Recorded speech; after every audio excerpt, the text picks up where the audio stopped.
Are we still doing two of them? Yeah, we technically we could get away with not doing a second, but I'd like to go ahead and get the second one in. Okay. And it can be, I mean, obviously it can be shorter. We've done, with all of the double episodes, we've got a lot of them that are in that 20 to 30 minute range, and I think that's a good sweet spot. So I kind of like it. I do too. Because like as I've gone through and listened to them, I was like, oh, this is nice. It's nice to. I think it's a good time frame. So looking forward at the before we start to count for an actual show. Looking forward at so I had some thoughts, because the next few chapters, it's not really teachings, it's sort of stories, and I'm not sure. It's not that I'm not sure how I feel about them. I just think, like, looking at them now, out of the context of church, that it feels like, how do we know? It's like, they put these words in quotes, and it's like, these are not direct quotes. Like, if you consider how much of it was carried orally and translations and so forth, it's like, these are not direct quotes, but are we going to treat these as direct quotes? How do we, like, where the teachings, it's like, all right, here's they're pretty, I don't know, it just feels easier to say this was the teachings of Christ, and I guess they're presented as direct quotes as well. So maybe, I don't know, do we want to talk about that? So with this series in general, I tend to default to how you want to approach it. That said, I can also see trying to wrap up the next groupings as like we could tales. Get several chapters in one. Yeah, like so depending on the translation, like the thing I like about the HCSB version of translations is that it has headings for different sections as well. And so you've got the centurion's faith, healings at Capernaum, following Jesus. Like, you've got these sections that are actually delineated by a heading that is not present in, like, the traditional King James translation or whatever. So I don't mind trying to approach it with that in mind as well, and say that there's, the next section of Matthew is a set of descriptions about specific, scenarios or examples that aren't so much specific teachings or sermons as they are paraphrasing backstory with a quote or two attributed to Jesus. I like this idea. Yeah. So I'm fine with taking it that direction as well. Because realistically, at the end of the day, none of it's a direct quote. Right. I mean, we can claim it is, we can believe it is. None of it is legitimately a direct quote. It's all remembered and written down after the fact, assuming that it was even factual as far as the quotes go. So we could probably pick up right here with and thinking about it doesn't really matter that these are okay. So we I would say I would agree with you. These are not direct quotes, and I would even say it's like it really doesn't matter that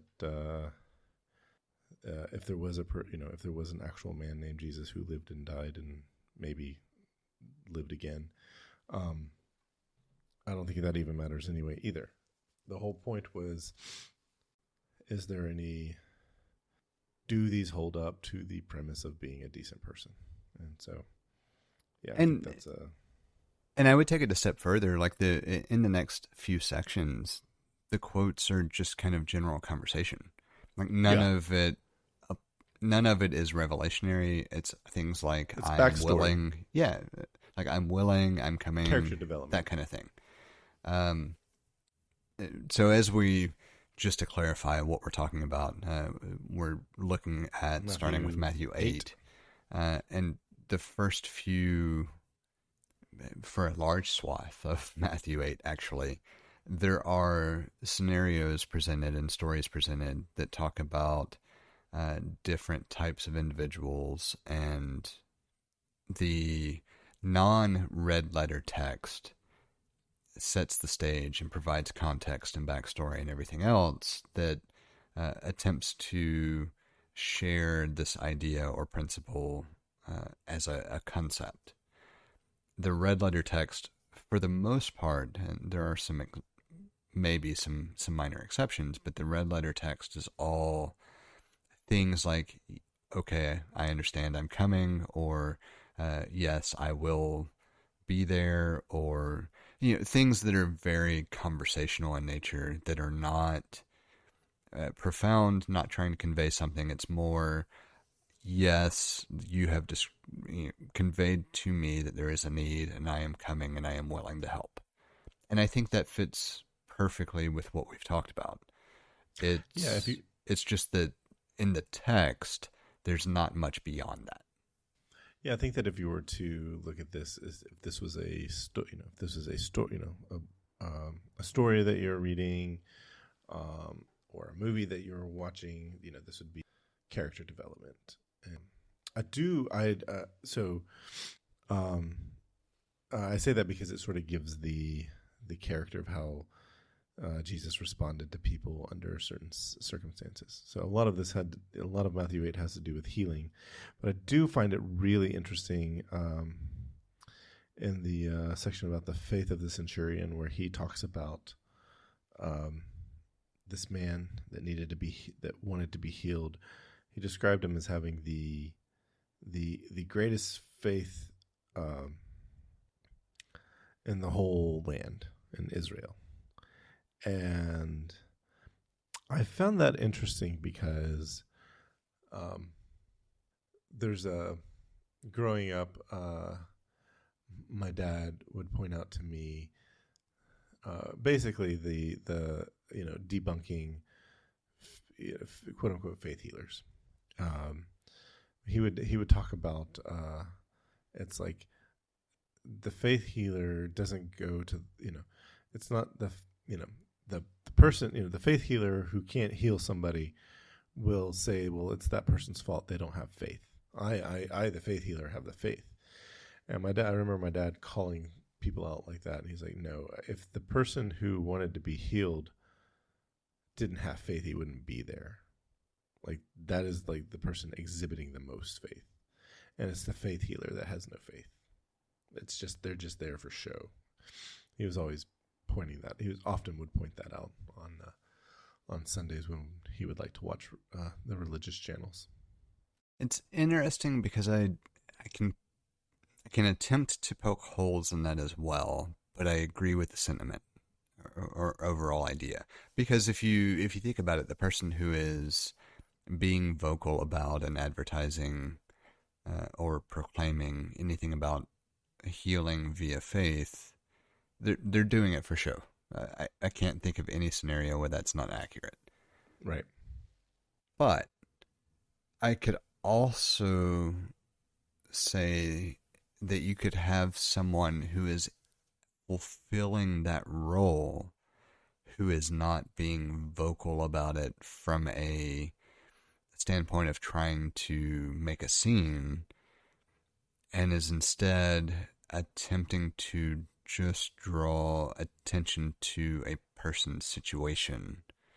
That I don't know if you would say that is the faith healer also, or if you would more put them into the category of the person who is there to be healed, for lack of a better distinction between the two.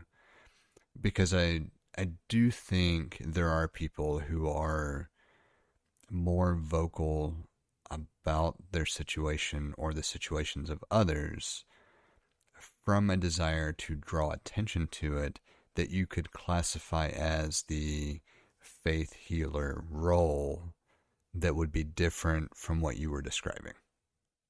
Does that make sense? Yeah. But I do agree in general that it's going to be the person who is not drawing attention to themselves, who is just present, who needs healing, who would have the most faith. Like that tracks 100%, even if you had trouble with the nuance and distinction between the other references that I've made. Say that last bit one more time. So talking about the faith healer role, even if you acknowledge that there are some differences and nuances between the one who is there for show and the one who is there legitimately trying to bring attention to things, the person who is there seeking healing and not bringing attention to it would still have a greater faith. Yeah. I think that's a better way to summarize. Like, that's what I was saying, but I think I missed the mark on how I was describing it. I think, yeah. But then, so coming from a secular position, it's like, how many times has a person been healed through their miraculously because they had faith in God or faith in some deity? This could be a fun question.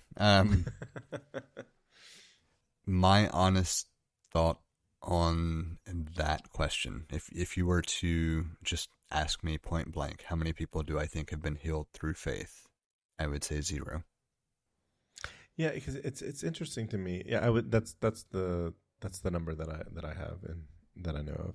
But I can remember in high school a guy I knew went to the doctor when he was having an issue.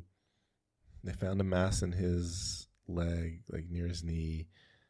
You know, he was convinced that it was cancer, and there were people praying for him and all sorts of things. But like I'm thinking back on this, and I'm like, they said mass.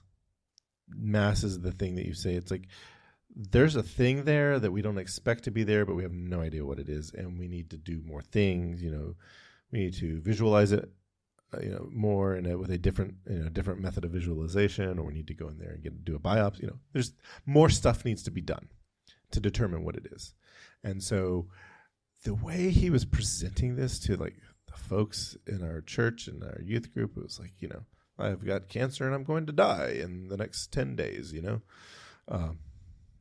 Maybe I'm being as hyperbolic as he was, or maybe a little more hyperbolic than he was, but.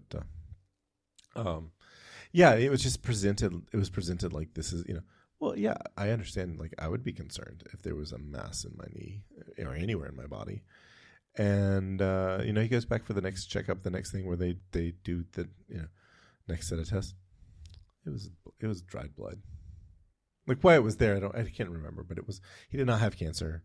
He did not have a tumor of any sort. There was something, it was like, the prognosis is pretty simple, straightforward, easy. You're fine.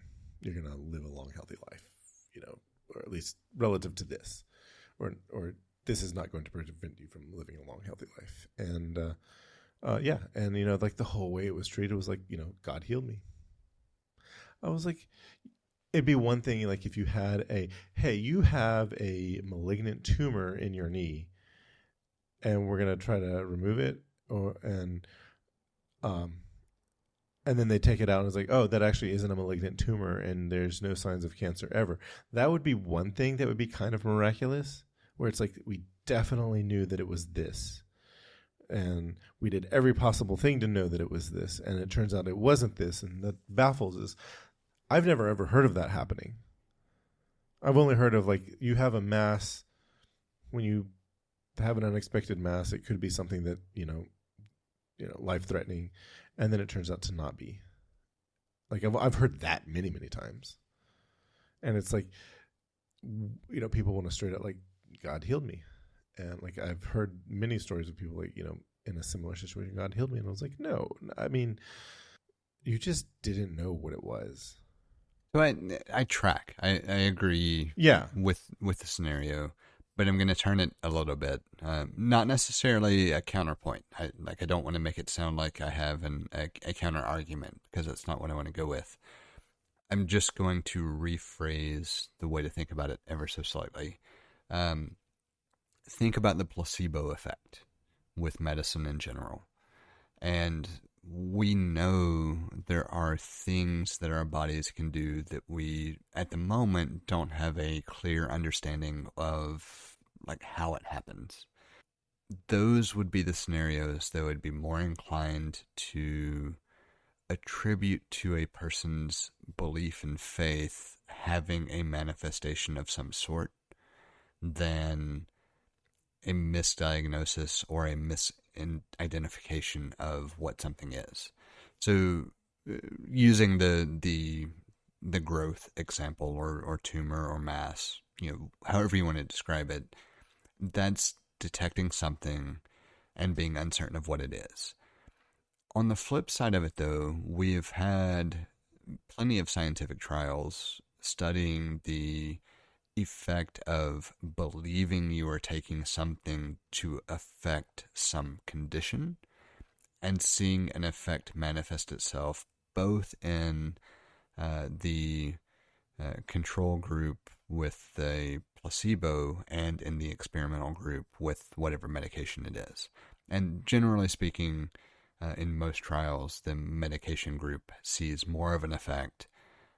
But there's an obvious aspect to, if you believe you are getting treatment for something, there's a manifestation of that physically as well. So the ability of the mind to create a physiological response should not be just written off or overlooked. I agree. And from that perspective, that's where I would say if people want to attribute it to faith, that's fine. I think it's slightly misguided. But I don't think you could definitively say it's not faith either if that's what provided the impetus for the mind to create that scenario. It's this is where the French people have a lovely phrase for this sort of thing, and it's a je ne sais quoi of something in between faith and good vibes. Like there is, well, I don't think that any amount of faith or good vibes are going to turn a malignant tumor into a, dried blood in your body. But there is, I'm really glad that you brought this up. But there is absolutely, proof positive studies that show that good attitudes, whether it be through faith or just, having a positive outlook, aid in the healing process. They promote the healing. It doesn't mean like every time, but it certainly doesn't hurt. Yeah, and I like the phrasing there, because for some people it's a support network, right? Like it's absolutely friends and family providing that foundational strength to just face whatever the issue is.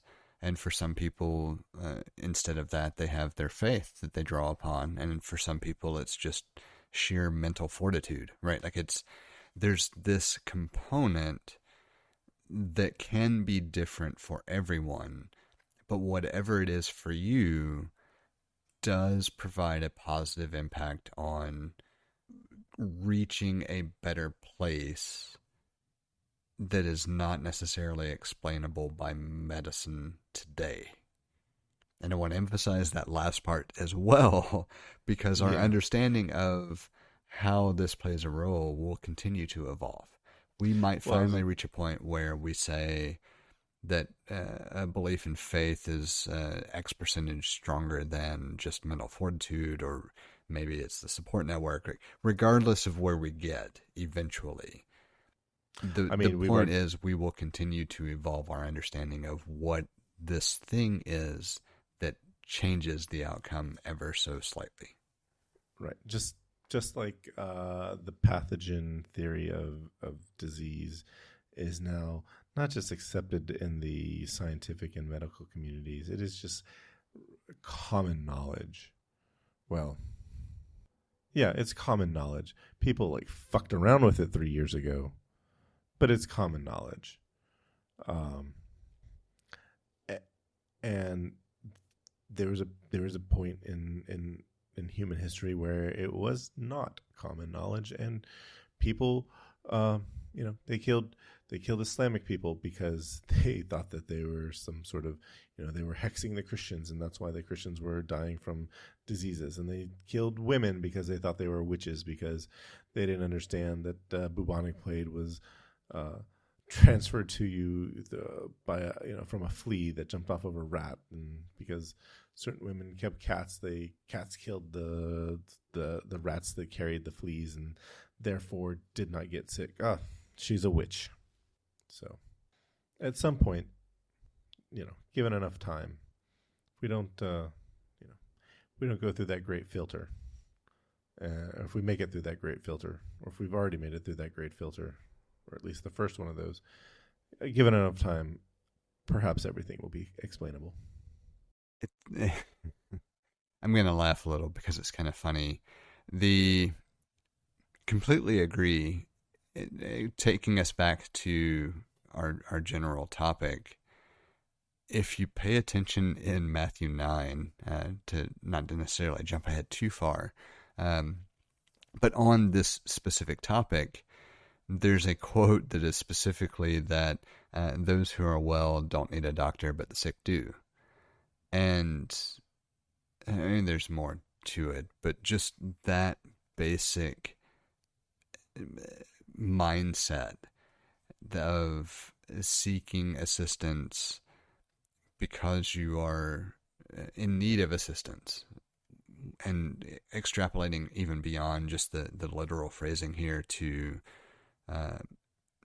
seeking assistance for certain issues from specialists in that field. So if you are having issues with depression, anxiety, etc., seeking someone who is a doctor for mental health would be more prescient than seeking a pediatric